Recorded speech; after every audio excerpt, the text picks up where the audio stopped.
Washington sanctuary laws took center stage at the start of the trial for the man accused of killing state trooper Christopher Gadd. Good evening, I'm Mary Nam. And I'm Preston Phillips. Defense attorneys tried to convince a judge to throw out the case entirely because prosecutors had contact with ICE officers.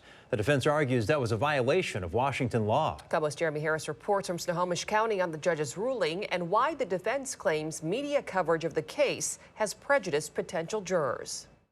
The trial for Raul Benitez-Santana began with his defense attorneys asking Judge Karen Moore to dismiss the case. That is not acceptable. I'm asking the court to dismiss the case. Benitez-Santana is charged with driving drunk and high at over 100 miles an hour when he slammed into Trooper Christopher Gadd's patrol car on the side of I-5 in Marysville. Gadd was killed in the collision. Benitez-Santana is in the U.S. illegally. Here, the state not only worked with ICE, but they sought out ICE. The defense says emails between a staff member at the Snohomish County prosecutor's office and an ICE official violated the Keep Washington Working Act, a sanctuary law to limit how and when state officials can have contact with ICE. The reason for this law in particular, the KWW, is to protect the most vulnerable populations in our community. The defense also claims media coverage of Benitez-Santana's immigration status has prejudiced the case. A review of the media over the weekend showed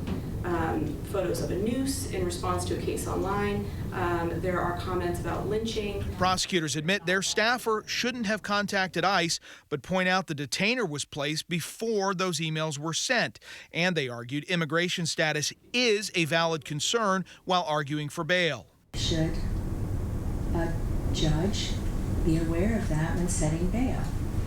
I think the answer is yes. Judge Moore said the accusations of misconduct were not sufficient to throw out the case, which will now head to trial. I am denying the defense motion to dismiss. At prior hearings, members of the State Patrol had been in the courtroom in their uniforms, and today the judge said that she's going to take steps to limit how many officers can be in the courtroom in full uniform during the trial. Now, because the motion to dismiss the case failed today, jury selection is expected to start tomorrow morning. Reporting from Snohomish County, Jeremy Harris, KOMO News. Jury selection could take several days. We will be there covering the opening statements when they happen.